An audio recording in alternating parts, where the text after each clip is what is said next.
Bonjour tout le monde, ici Kuma-san. Je suis désolé pour l'épisode 4, j'ai pas su régler le problème, mais je le remodifierai plus tard en quelque chose de plus propre. En tout cas, aujourd'hui, ça sera une rubrique sur les mangas, car nous allons parler de Yakuza Love Theory.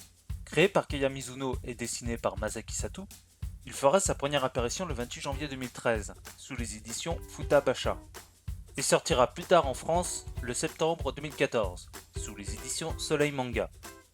C'est une série finie, composée de 5 livres.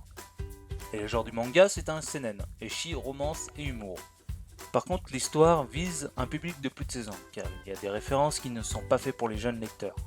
Je vais maintenant vous faire un résumé du début de l'histoire, et une petite présentation des personnages. L'histoire commence avec un jeune homme du nom de Yarahata Kenji, en train de rêver qu'il est devenu très populaire auprès de la gente féminine. Au moment culminant de son rêve, où soudainement, il se fait réveiller par une voix.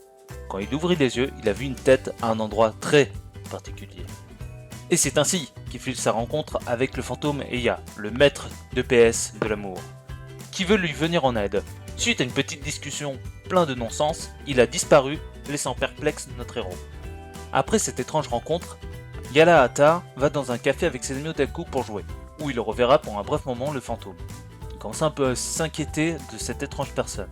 Suite après quelques événements, il est parti pour aller à son travail, en tant que caissier pour payer ses études. Et c'est là-bas qu'il fera une rencontre plus qu'inattendue, avec une jeune femme qui se nomme Yaki Yoshizato, ressemblant comme deux gouttes d'eau à celle qu'il a vue dans son rêve. Alors, il tente des approches, mais sans réussite, car il est extrêmement timide, et en prime, il est pas doué. Subitement, il entendit une voix sortie de nulle part. C'était Aya qui était réapparue en lui proposant de suivre sa Love Theory, qu'il a créée lui-même après avoir lu 200 livres sur le sujet.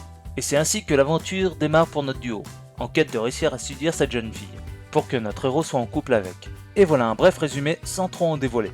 Maintenant, je vais vous parler des 3 personnages clés de l'histoire. Commençons par Yarahata Kenji. C'est un jeune homme de 20 ans ayant raté 2 fois son examen de fac, donc il est toujours en première année, extrêmement timide et pas très doué avec la gente féminine. Il s'est auto-convaincu qu'il ne pourrait jamais avoir une relation avec une fille en 3D, mais il changea vite d'idée après sa rencontre avec Eya. Passons sur Eya, un fantôme pervers qui n'hésite pas une seule seconde à utiliser l'énergie vitale de Kenji pour faire des choses obscènes. Il a inventé sa propre méthode de drague infaillible que même les plus nuls pourraient réussir leur coup. Côté apparence, on remarque vite fait sa tête digne d'un Yakuza.